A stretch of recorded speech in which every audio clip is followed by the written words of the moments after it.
Can you tell us more about where your father grew up in Hungary? Oh, yeah. Well, look, let's start at the beginning. My father was born on the 28th of November 1918. Okay? Now, that's 3 weeks after the First World War ended. So, hence his current age is 107. He'll be 118 on the 20th of November this year.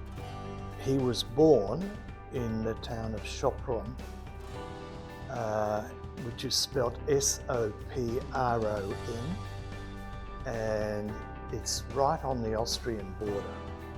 So I've retraced the steps that we took when we left. We escaped from Hungary during the communist era, and I've retraced the steps. I know the route that we took out and everything. And literally we were about 2 kilometres from the border. We lived there, okay? Now what happened was that my father grew up in Sopron. He had quite I don't know how far you want me to go with his childhood, but I can tell you a few things. You can tell us a few things. Yeah, well, he ended up doing matriculation from what's called the Real Gymnasium, which in Hungarian terms is like the academic high school. My father's father was a teacher. He taught Hungarian language and history, and my father's mother was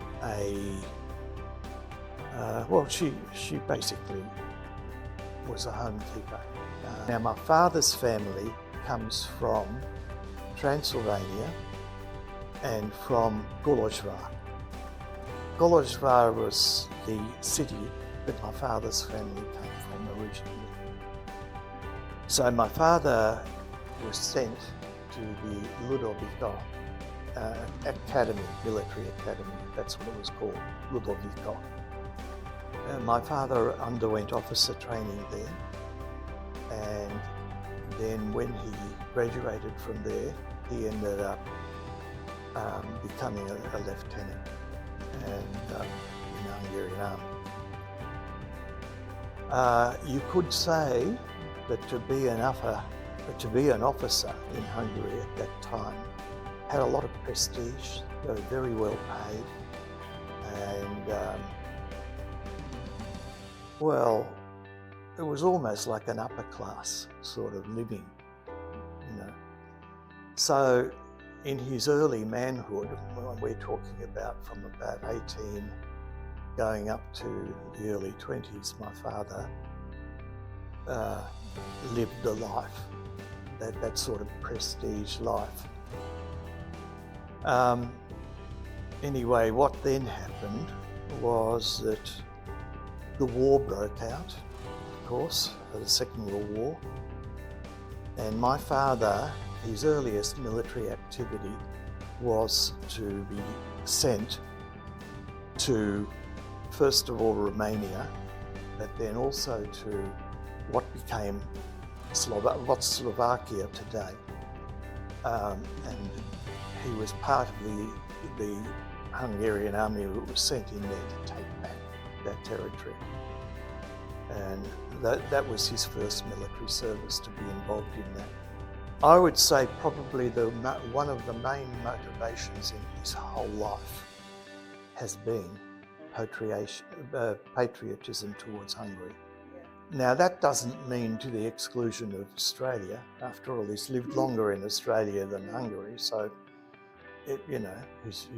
he's always been very grateful to be able to come to Australia and live what to him is a really good life, because first of all you have the freedom and so on, and the living standards and all the rest of it. So my father, like a lot of Hungarians, has very fond feelings towards Australia. He has, yeah. We've all been back, me more than probably anybody in the family, I mean, and my daughter.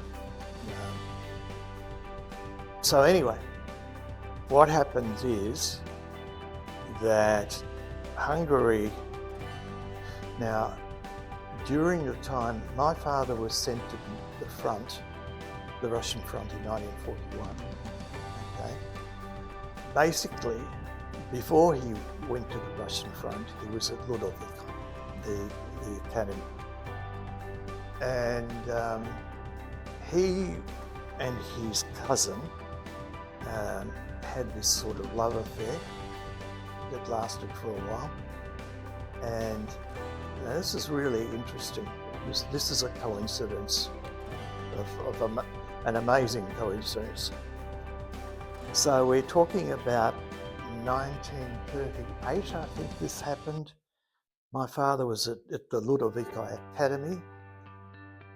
My mum, in the meantime, she was also from Sopron, and she grew up there and so on, and went to the girls' gymnasium, and she was doing matriculation at that time. So my father, he was in Budapest at Ludovica, and every now and then he'd go and visit his cousin who she lived with her family. They lived on an estate, and they were the bailiffs, the keepers of the estate. Anyway, my father was there, and he went for a walk with the cousin, and they were walking through this paddock, and they got to this creek, and there was an old woman washing herself in the creek, an old gypsy woman. As soon as this old lady saw them, she came over and she said, in Hungarian, she said, "I'll tell you a fortune for you." And my father and my cousin thought, and his cousin thought, oh yeah, this will be a bit of a lark, you know. So she started to tell my father his fortune, and the fortune, long and the short of it was this. The first thing she said was, the young lady you are with now, you like each other, but you're not going to get married. You're not going to marry each other. Which didn't go down too well with the cousin anyway. And then the lady said, the gypsy lady said, we are entering a very, very dangerous time, and there's going to be great upheaval in the country. So this is just before the war, the Second World War. There's going to be great upheaval and you're going to get caught up in this. It's going to be a big war. You're going to get caught up in this, but you will survive. And after you survive, you will come back to live in Hungary for a couple of years or a few years and decide that you don't want to live here anymore.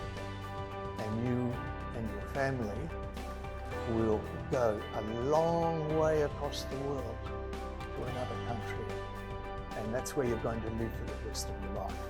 That's what this gypsy lady told my father.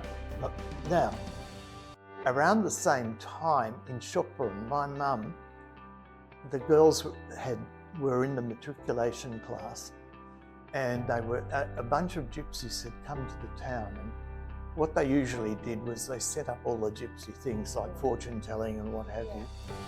And the girls thought the same thing, oh, it's a lark, let's go down and get our fortunes told.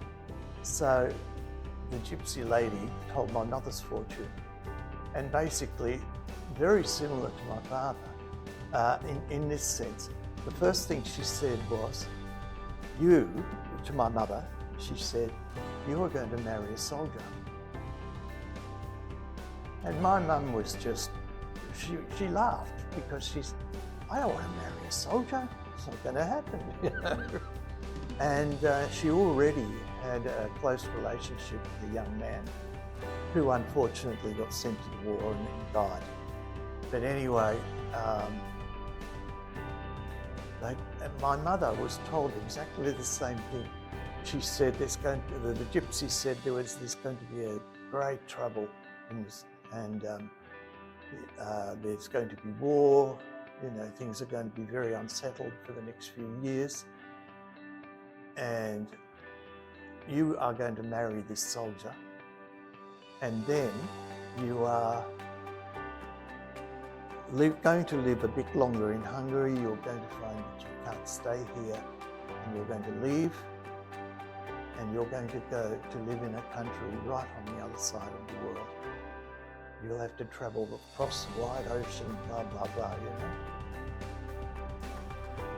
So both of them were told that at around the same time. Isn't it incredible? It's an amazing story, and it's true, It wasn't the same gypsy that told it? No. Different. Different parts of Hungary. Oh. At the time, my father didn't know my mother, and vice versa. And so they were told the same thing by two different gypsies.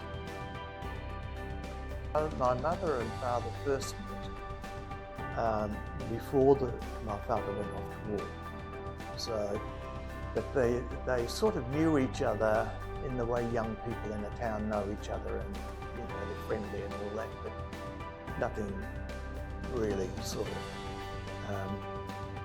to tie the situation. What happened was, in the meantime, the war had started, and my mother's fiance at the time went to the war and died. And anyway, my mum grieved for him for a good year or two, and then she and my father somehow met and got closer. And what then happened was that my father went off to war as well. And when he went there, he was, as I said, I'll take you back to where we were talking about before, which is now he's at the war, and he's part of the Hungarian army there on the Don River. You ask any Hungarian of a particular age about the Don River campaign, they'll know exactly what you're talking about, because that was the main campaign that the Hungarians were involved in. So what happened was the Russians took back Stalingrad, and once they took back Stalingrad, they started to attack westward. They started the long march to Berlin, if you like. And so the Hungarian army was fleeing, retreating. And during this retreat, they got to a village, a Russian village. A battle took place at the village. Now, I have to tell you that within the first 3 weeks of my father being at the front, he had already done 2 deeds of bravery in which he saved some of his men. And he had already received 2 military awards just within 3 weeks or something, 3 or 4 weeks. So he was showing that he was, well, a hero. Anyway, what then happened was that the Russians sort of caught up with them as they were retreating. Now, how many Hungarians were retreating? We're talking about thousands, somewhere between 3,000 to 5,000 in the retreat. And pursuing them was a rather huge Russian army,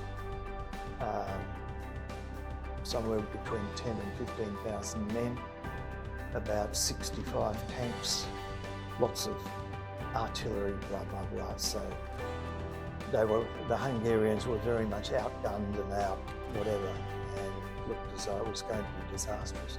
They got to this village called Uriv, and there was a river there, a small river, but basically it was frozen over. This is the middle of winter, it's January, okay, the middle of January. The river is frozen over, and what happens is there's this bridge across the river, which the Hungarians managed to get over. But once they were on the other side, the Russian army caught up with them on the other side, and it looked as though they were going to catch up with them, and all hell would break loose. So what happened was that night time, night had already started to fall, and the Hungarian officers thought the Russians would attack in the morning, so we got to do something.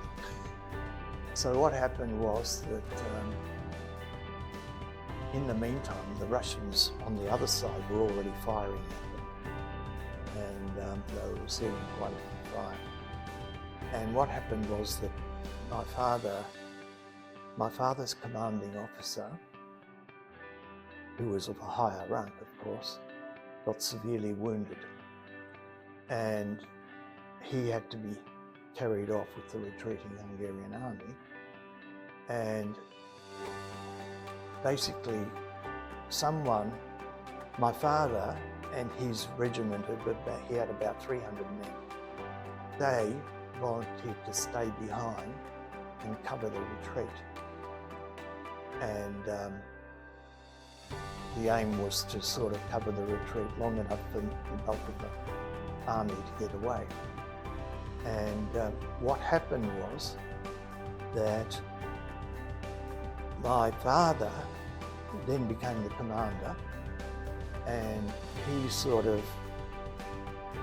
the first thing he did was, strategically, he looked at the weapons they had some artillery and stuff like that, and he placed them in such a way and started a firing pattern which made it look as though there were many more of them. So for that reason, the Russians didn't attack. And then, about halfway through the night, a German panzer division arrived with about 10 tanks. And the German officer in charge of the tanks said, well, look,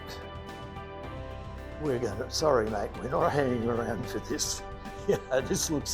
This looks pretty bad, but you can have 2 of my tanks. So my father took the 2 tanks and stationed them, placed them across the bridge. And the 2 tanks were blocking the whole bridge, so not even a small number of men could get through. And what then happened was that this situation lasted until through the night. And in that process, there was sporadic fire between the 2 sides, but my father's tactic to make it look as though there were more of them seemed to work quite well, because the Russians didn't attack. And as dawn was approaching, my father realised, well, now we've got to get out of here. So gradually what he did was, he started withdrawing his men, just a few at a time, and they went off after the main force. And that continued until early morning in daylight, and well, whenever there was daylight. And when the Russians finally did attack, they found that there was nobody there. And my father and his soldiers were a few kilometres ahead, joining the main force. Now, that was considered by the hierarchy to be a great deed of heroism. So my father was awarded the Knight's Cross. Now, the Knight's Cross in Hungary, still today, although there's no knighthood with it, but there was a knighthood with it in those days. You were knighted. And my father was awarded a Knight's Cross for outstanding gallantry and for saving the lives of some 3,000 to 5,000 men. So what then happened was that later, the following year, my father was actually awarded the Knight's Cross by the regent in the Budapest Royal Palace. He was awarded the Knight's Cross there. Now in Hungarian, the word that's used is vitéz, the word for the rank. So a vitéz is, the word means a hero, a great hero, a great warrior, great hero. And that's what my father won, that award. And I could show you photos of him with it, maybe later, if you've got time. I think I've got a couple of photos on my phone. But anyway, he then became a knight. And that knighthood I have inherited, so because it can be passed down the family. So theoretically I'm a knight too, except that I don't really do anything in relation to it. But my daughter, Caroline, she's 33 years old now, she has also inherited this knighthood. So there are 3 generations in our family who've got it because of my father. Anyway, and since then, I have to tell you that when my father had his 100th birthday, the ambassador, a Hungarian ambassador, came down, along with other dignitaries and so on, and they gave him awards and sort of certificates and books and what have you, quite a few different things from various people, various groups in Hungary. He received something from the Ludovic Academy, and now he's the oldest graduate who's still alive. Right? He's the oldest living Hungarian war veteran. He's received quite a few awards in relation to that.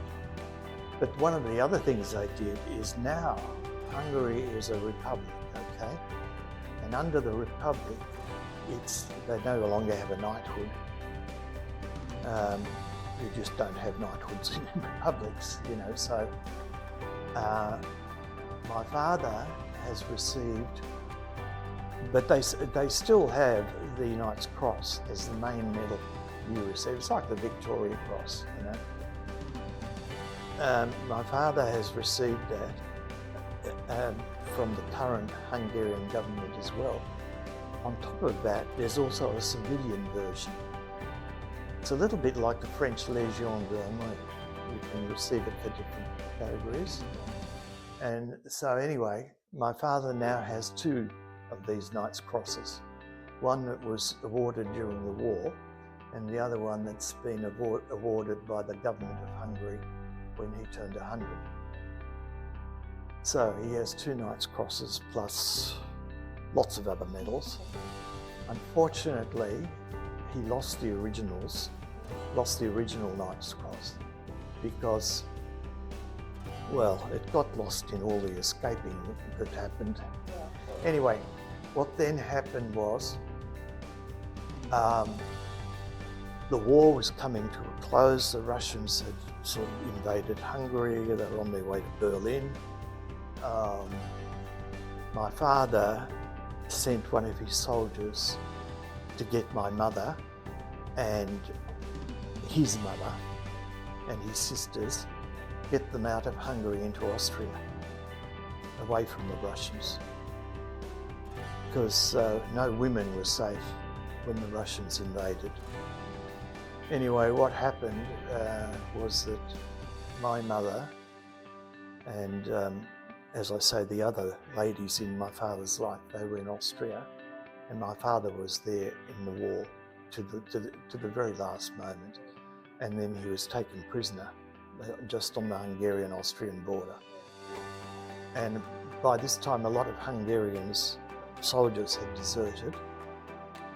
Either that, or they joined the German Waffen-SS, which was the foreign SS that the Germans had to incorporate people from other countries that they had conquered.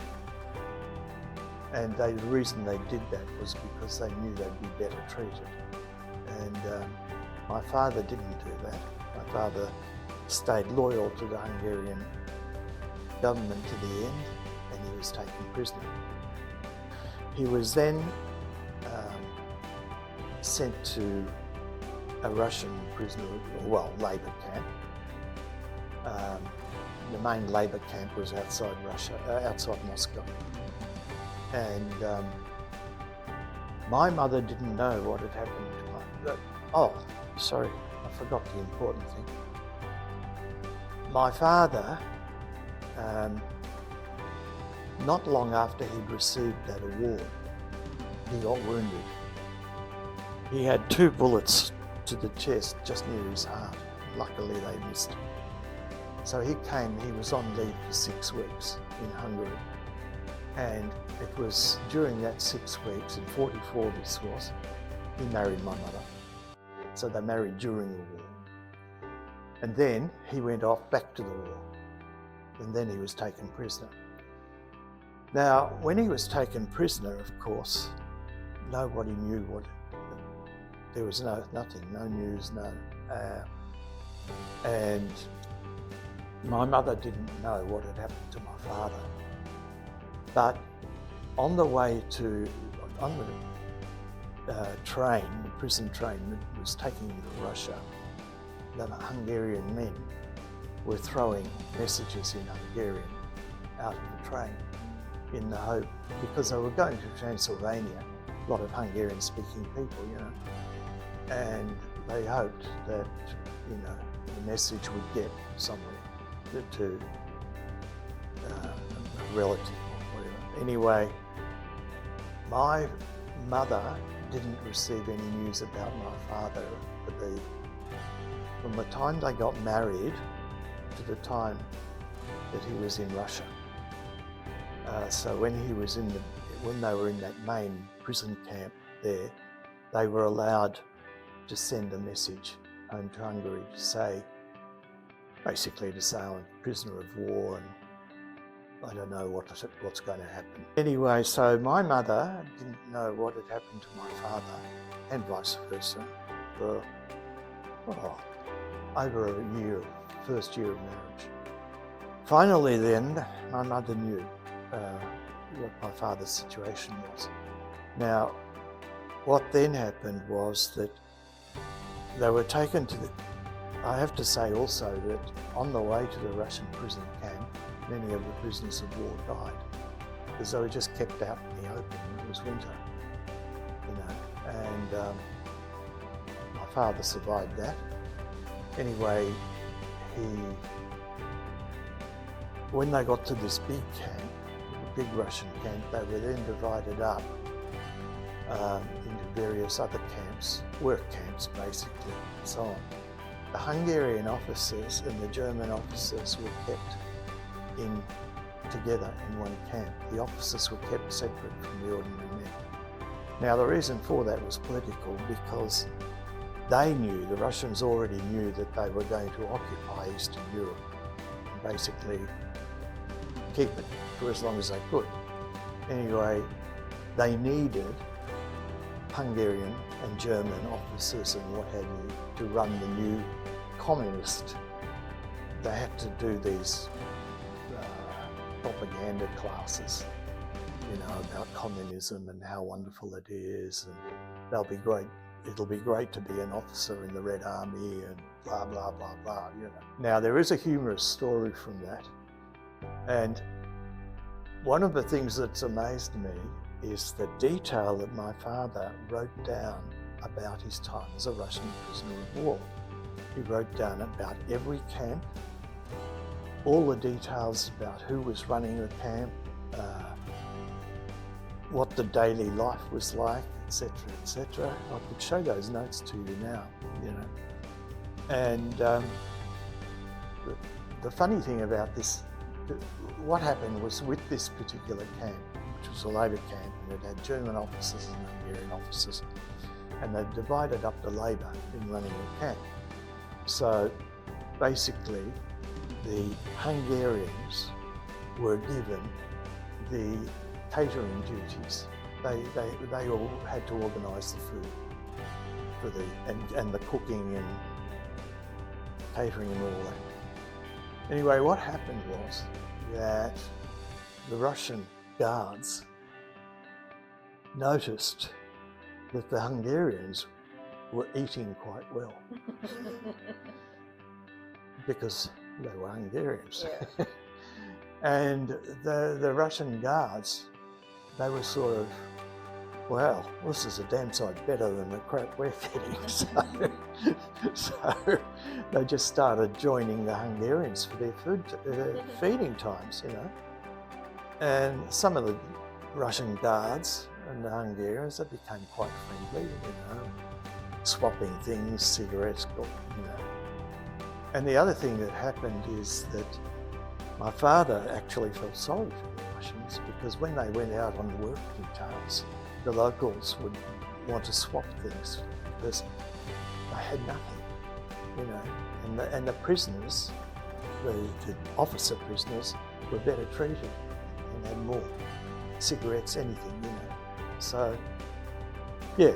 So anyway, what happened was the Russian guards joined the Hungarians for their meal times. Anyway, sometime after that, the higher-ups decided that they were going to swap the jobs around. So, with the catering, they gave it to the Germans. Big mistake. And the Hungarians had to do other things. And when the Russian guards went to eat as usual, and they were eating the German cooking, they were going, what the hell's happened here? This is awful. Anyway, I can tell you what was behind that. Basically, by this time, the Russians knew that it was only a matter of time before they'd occupy Germany. And they were already thinking about dividing Germany, setting it up into East Germany and so on. So that's why they were trying to sort of butter up the Germans a bit. Anyway, what then happened was that the Russian guards started complaining to the higher-ups. And the higher-ups ignored them at first. And then they said, listen, bring back the Hungarians or we're going on strike. The guards were going to go on strike. Anyway, long story short, the Hungarians got the catering again. So that's one story from that period. Anyway, the last 6 months or so that he was a prisoner, there was a hell of a lot of attempt to propagandise and, you know, convert them. And then they were released, and my father came home. My father came home in 1947. I was born in May 1948. Think of the maths. Just, you know, they got stuck into it as soon as my father came home. Anyway, what then happened was that we were in Hungary for a few more years. My father, because he refused to join the Red Army, my family was declared class enemies. Class enemies meant that you were basically not good communists. You know, you were not acceptable as communists, and you would never get any opportunities. Your children would never go to university. You would, you know, and you had to work in factory work for the rest of your life. My father hacked this for about 3 years. He had some terrible jobs at the time. There was one where he had to go wood chopping, and it was a 16-kilometre ride there and back to get there, chop wood all day and then ride 16 kilometres back home. And that lasted for a while, and then he was ordered to another job, which was a kind of iron foundry. And at the iron foundry, there was an accident and he had an injury to his leg. His leg was in a bad way for about a year or two. In the meantime, what happened was that my father said to my mum, "We're not putting up with this, we're going to get out of here." And that was such a big thing for him to do because he was so loyal to Hungary and everything. But at the same time, he was very bitter about the fact that with the change of regime, the communist regime, he was being treated like a pariah when he had fought for the country, nearly died for it, etc. And he thought, there's no way I'm putting up with this. Anyway, what happened was that they got in touch with, we're talking, in terms of dates, we're talking about 1951. Hungary was under a very, very rigid communist regime, Stalinist communist regime, and there was no freedom at all, for anybody, really. And basically, there were food shortages, etc., etc. And they had a son, me, and they had to find food for me.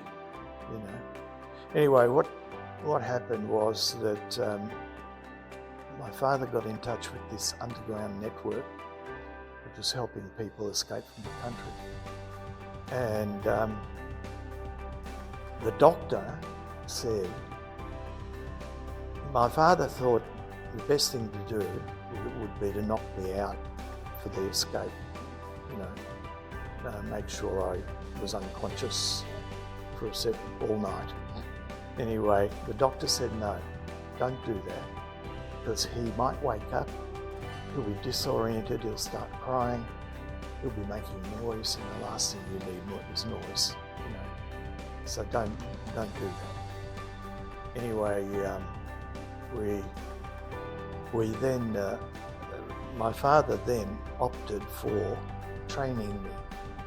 So what happened was, he had a knapsack in which I was sitting, and he took me to the local park, a fairly large park, and we practiced crawling through the bushes and things, How old?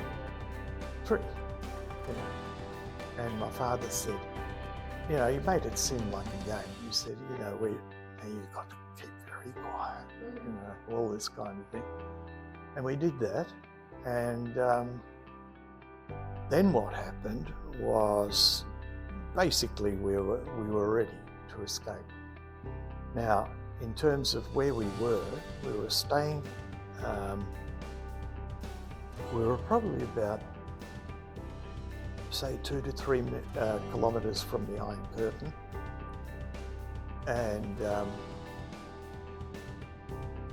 so what happened was that one night we just disappeared.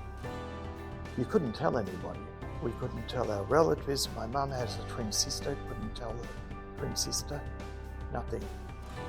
And the way they organised it was that my father, because of this injury he'd had from that foundry, there was a spa not far from Sopron, and he said to the powers that be, I'm going to go to the spa to get treatment for my leg. And they said, all right, that's fine. And on that night, we didn't go to the spa. On that night, we escaped. And the main town of Sopron is here, okay? And we lived in a street that went up towards where the border was, okay?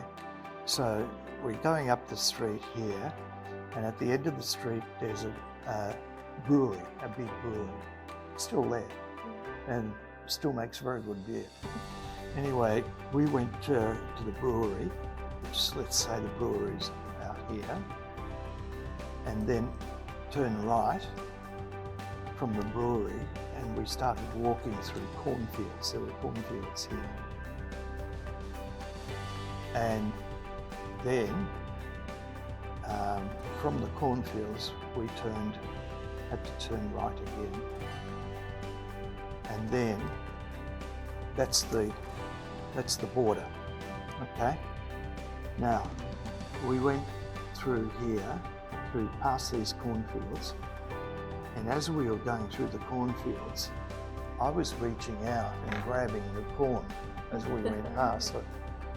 I thought this was fun, you know, and my parents,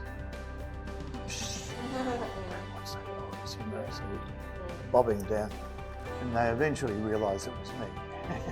And they managed to convince me not to do that anymore. And anyway, I came to, then we walked down here. Now this is probably about half a kilometre. And then we turned left and followed, there were more cornfields here, and we followed a little creek which actually flows through Shortland. And we followed this little creek up to this copse of woods.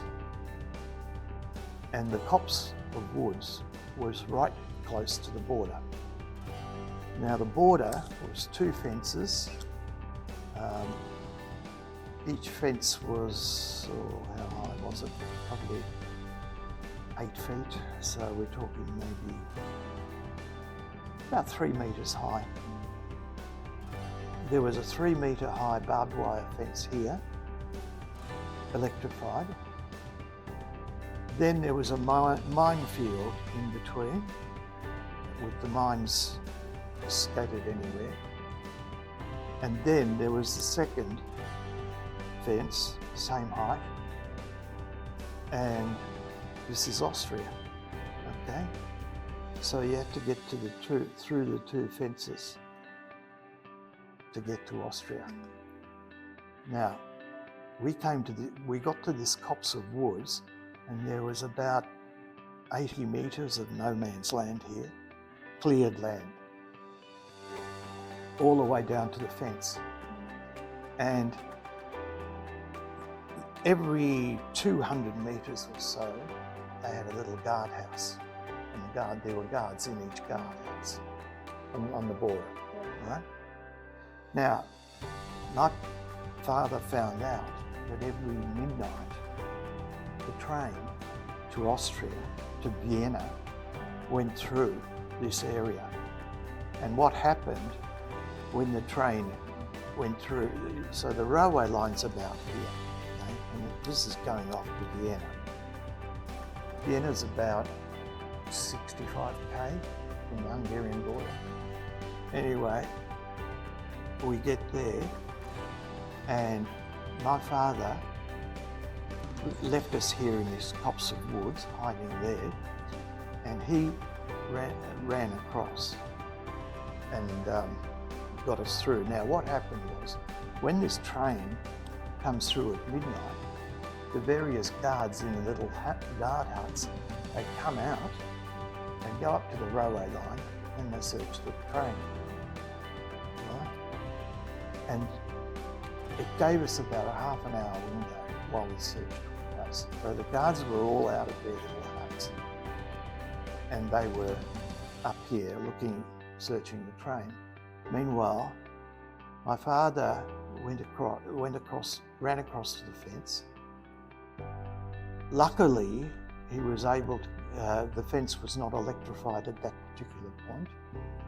He was able to cut the fence, and then he knew the pattern that they laid the mines in, and he worked out a little route through the mines. And then he got to the other fence and cut that fence as well.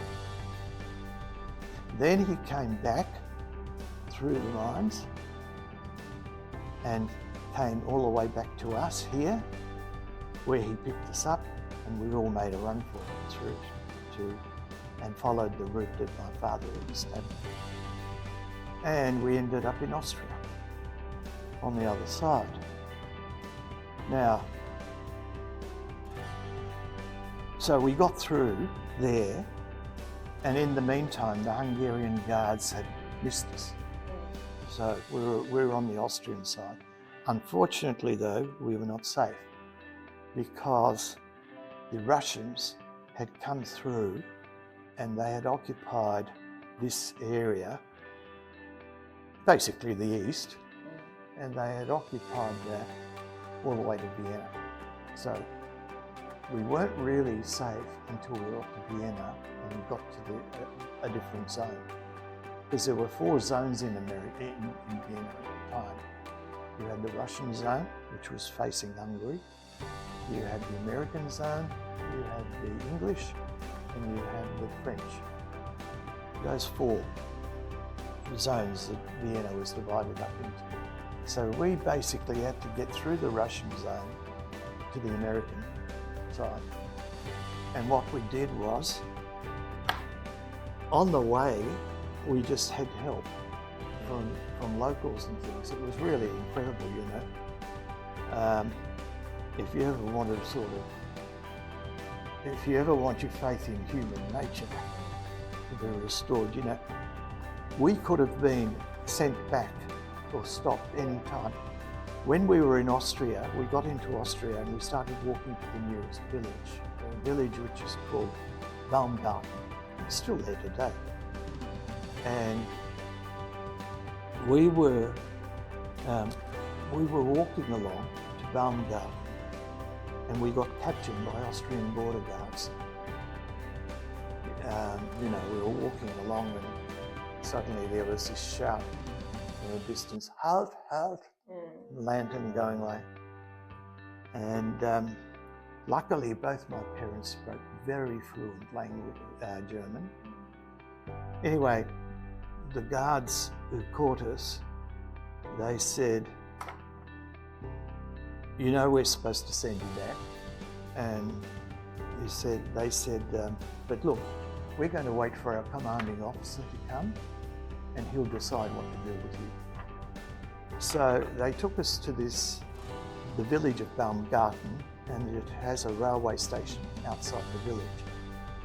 And they took us there into this railway shed, and we waited until the commanding officer showed up. And he showed up. And in the meantime, my parents and the Austrians were having a quite reasonably affable discussion, as affable as it can be in that situation. Anyway, we get there,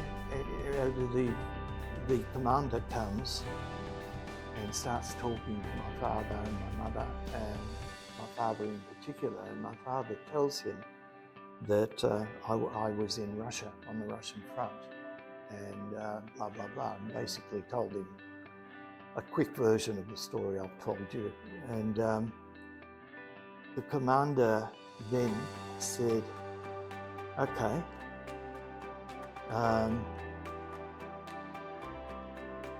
my son died on the Russian front. So go, we haven't seen you." Off we went. Yeah. And then we got to the village, Baumgarten. We went into the village, and my parents had been told to find a local priest because, you know, he was part of this network, apparently. Anyway, we went into the town, and we walked past this house. On the main road it was. We walked past this house, and there were 2 candles burning in the windows. And my mum said, "Oh, you know, someone's dying in that house. The priest is probably there." So we go in there, and we're just standing in the shadows, wondering whether to knock on the door or what. And then this voice addresses us in German. You know, "Who are you? What are you? What do you want?" And so my parents and said, "Bist du Ungarin?" Yeah. Okay. And then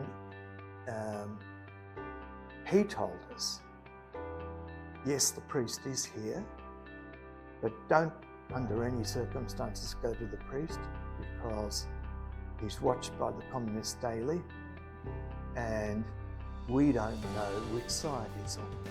You know, he's not, he's a shady dealer." Yeah. And instead he sent us to this Croatian family who owned a butcher shop and a wine shop up the main street, and said, "They'll take you in. They take in escapees. So go to them, tell them we sent you." And we went up there, and yes, those people took us in.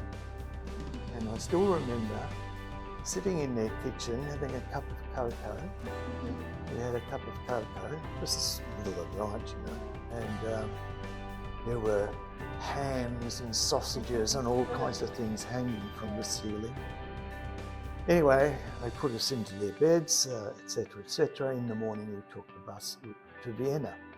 Now, they warned us. They said, when you get on the bus, don't go all the way to Vienna because they will search you.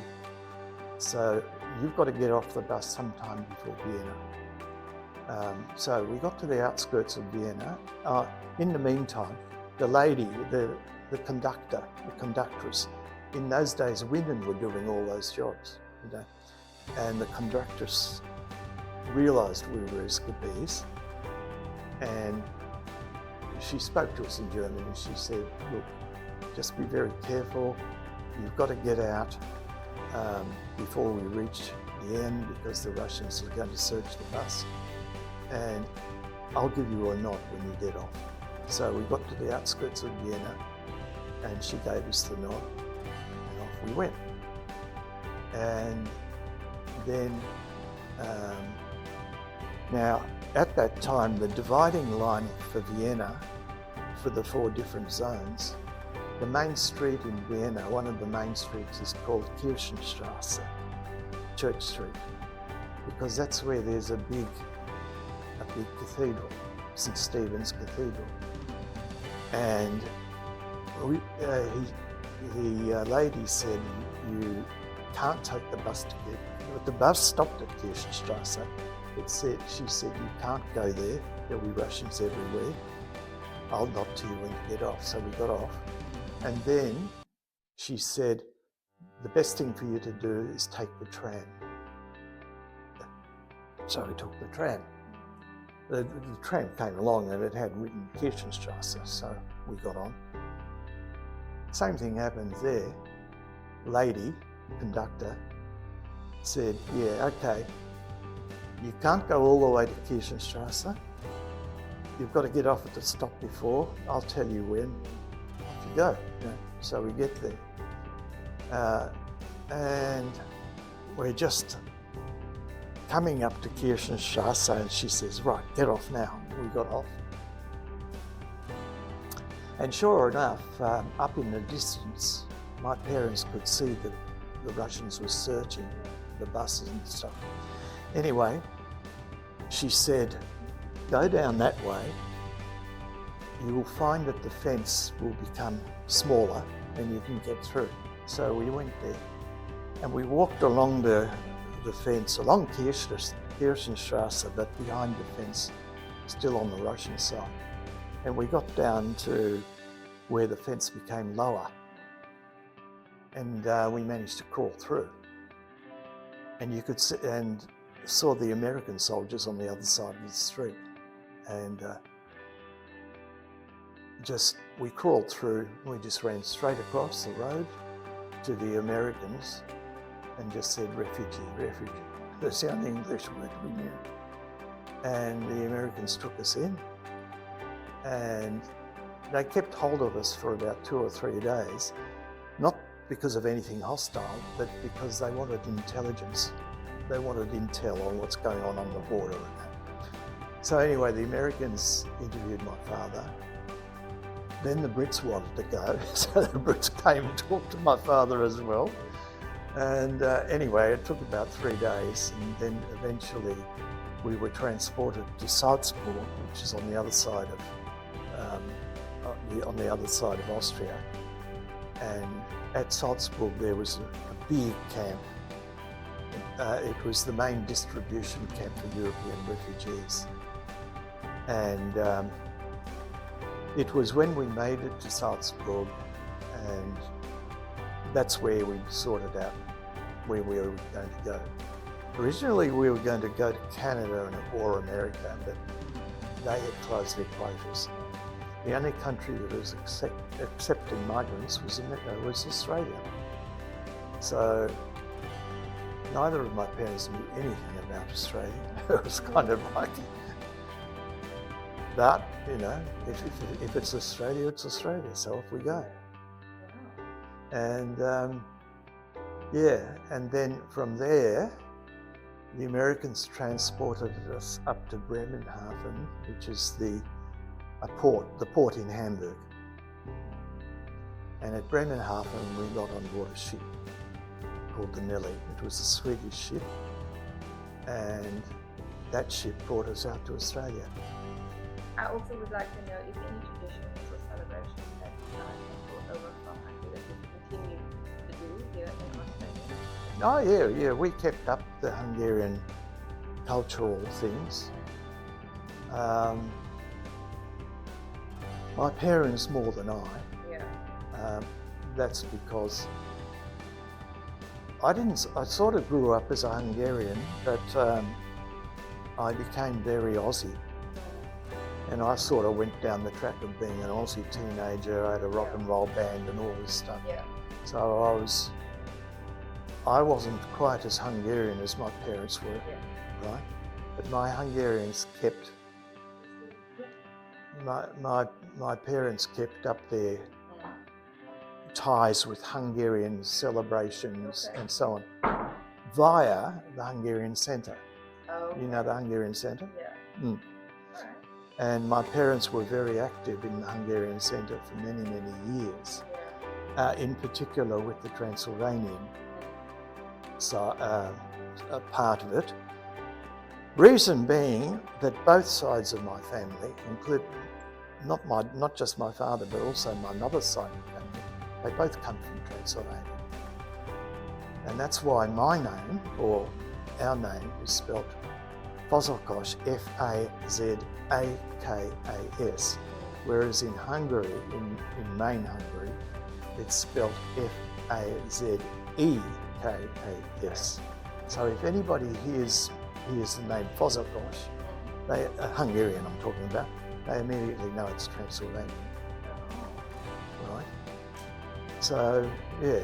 I was going to ask you what challenges have shaped your dad, but you've given me everything that's basically shaped. Well, look, anything to do with being patriotic to Hungary, helping fellow Hungarians and so on.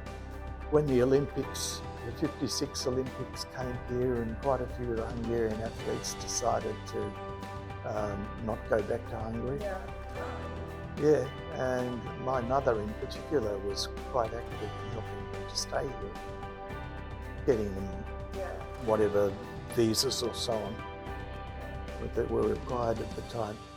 What do you think helped your dad stay hopeful during, obviously, the difficult times that he's been through, whether it's, during the war, during the transition over from Hungary to Australia? What kept him hopeful and kept him going during that time?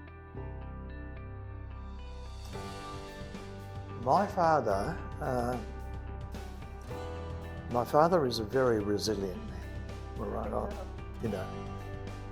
I mean, he's tough. You wouldn't know it because if you spoke to him, he always seemed so gentle, if you like. But he was very resilient, always has been. He's been physically very healthy and strong, all through his life. He's barely had any kind of medical problems, So I would probably say it's the mixture of this physical toughness and resilience, but also a mental toughness and resilience which went with it, because he couldn't be beaten down, you know. He couldn't be changed and beaten down and so on. And he always, I guess, part of him was always along the lines of, we can always do better. You know, things will get better. Yeah. And basically, life did get good here. I mean, there's also the difference between what we escaped from and what we came to, you know, because Australia is like paradise compared to what we escaped.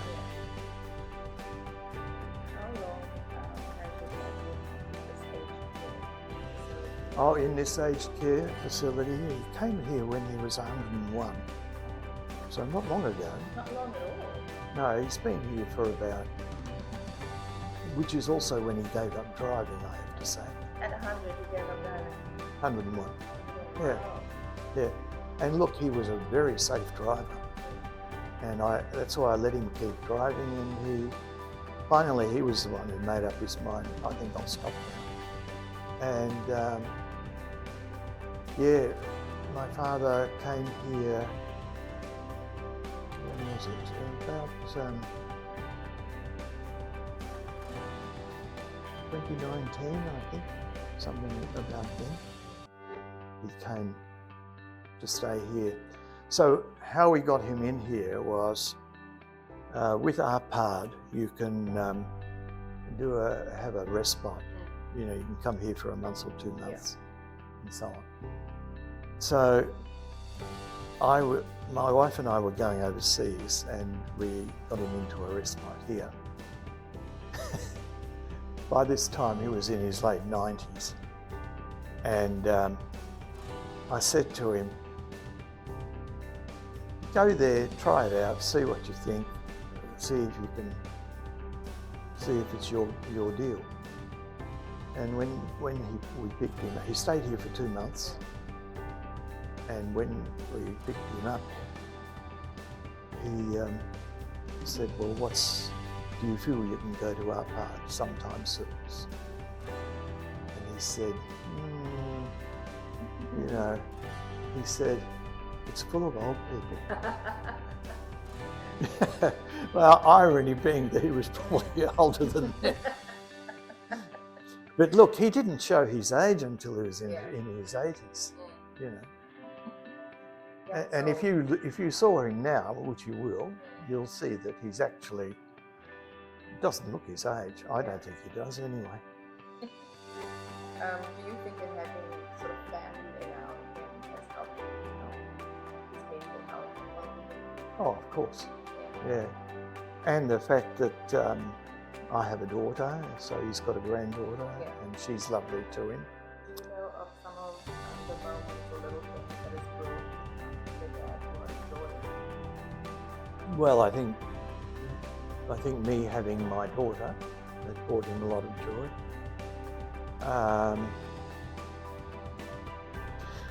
I wouldn't say that my father is the joyful type. No, he's not. Sometimes he's quite sour about things, you know. Who wouldn't be after what he's been through? But I think anything to do which is a benefit to Hungary and a benefit to his family is something that gives him joy.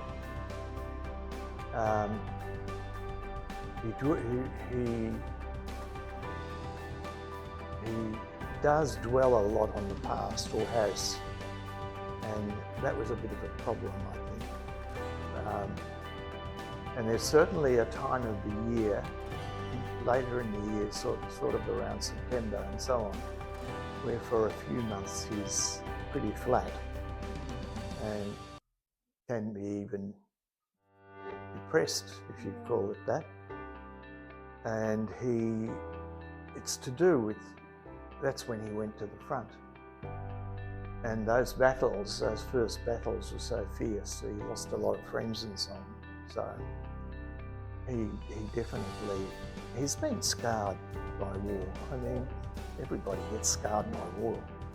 But I think, all things considered, he's come through it reasonably well, you know. What does aging well mean to you, having watched your dad? Aging well? Well, first of all, making it. Making it to that stage. Yeah. Oh, and, well, aging well, to me, means, I think, following my father's example, you've definitely got to have your health, and you've got to be able to appreciate things. I actually think that my temperament is sort of kinder to me than my father's is to him, you know. But I haven't been through anything like he's been through, and so I think he does very well considering what he's been through. Yeah. What do you think keeps him going every day? Well, he likes to eat. Okay. Well, that's one thing. Mm. I was about to ask, what is his secret to living this long? Like, does he have a special diet? Has he been active for all? He doesn't have a special diet. He has his food mainly pureed because he does have false teeth. No, I think what keeps him going so long is he keeps going because he just does. You know, it's like, I can't point to one particular thing. Obviously he's healthy and physically quite fit for his age. Oh, there is a mental toughness there, definitely. Yeah. What does it mean to you to have your father around for this long? Most people don't get to live with their parents. To me, it means wonderful. Mainly because of my daughter, and that my daughter is able to have a relationship with her grandfather, and this long, you know. And my daughter is very involved in looking after him as much as he needs it, and, you know, just coming to see him and being with him. And I think he has been very good for her, and vice versa. Yeah, so family plays a big part in it. Well, family, we've never been a big family. Yeah. You know, there were three. Yeah. There were always three. And then the last question, I think we touched on this already. Can you attribute anything specific to your father's 180? Any sort of secret that you can share, or that you think your father would Secret? share? I mean, you don't get to 108 by doing nothing. It must be something. Well, my father he's not a complainer, you know, and that's a big one. Mind you, he'll complain about trivia. But, you know, the really big issues, he's got his priorities straight, which I think his experiences would have given him for sure. Yeah, but I think the biggest gift we've had from my father's longevity is the fact that he's still around, and he's been able to watch his granddaughter grow up. And yeah, it was a very interesting thing, because for a long time my parents thought that I'd never get married. I married pretty late, and the reason for that was because I was just an adventurer. I travelled a hell of a lot. I wrote articles, I did this, I played in bands. You know, I didn't want to, it was a long time before I got to the stage where, yeah, I think I'm ready to settle down. And then when I finally met Leslie, my wife, and we clicked, it sort of, I think they were relieved. but they welcomed her, and she's Australian, she was. Leslie's deceased now. But anyway, there we go. I think that's the main thing that's helped with him to keep him going. Okay, I just want to say one last thing. So, every child has got words or something that's meaning in their head that the mother or father has said to them. So, does your father have something that he always should be saying, a motto that he lived by? Yeah, well, he's a nationalism, patriotism. Yeah. He mentions that quite often. There we do not agree, because I'm not patriotic by nature, because I don't believe in war and all that. I can admire what my father did, and the main thing I admire is that in terms of being a war hero, and he wasn't one of these bang 'em up, shoot 'em up types. He saved men's lives, you know. Now, there's actually an interesting story behind this, because when I never wanted to, when I came of age to take his knighthood, I didn't want to accept it because of its connection with war and all that. And I know that made him sad, but nevertheless that was the case. He didn't push the issue. What then happened was that when I was 20, I was called up in the Australian Army during the Vietnam War, and I definitely wasn't going to go into the Army and go to Vietnam or anything like that. I was very anti all that, and so he and I were on very different frameworks there, because I was very anti-war, I was fairly left-wing in my outlook and so on. He was, I suppose in some ways typically Hungarian, very patriotic, etc. Anyway, long story short,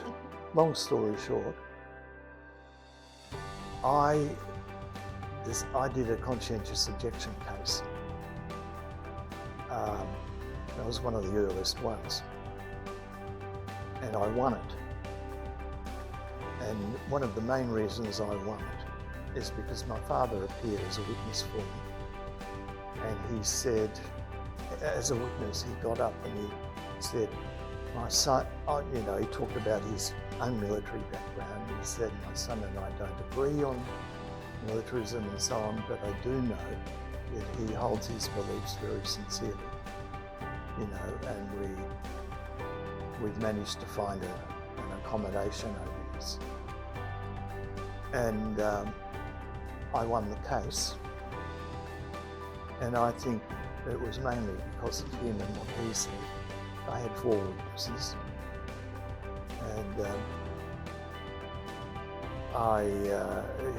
because of that, and because of the role that he played in getting me an exoneration, I decided, all right, I'll join the victors for him. So, that was my way of honouring him. That was his way of honouring me. But we found blood's thicker than water, and it's work. He never tried to really push the issue with me, and I never really tried to push the issue with him.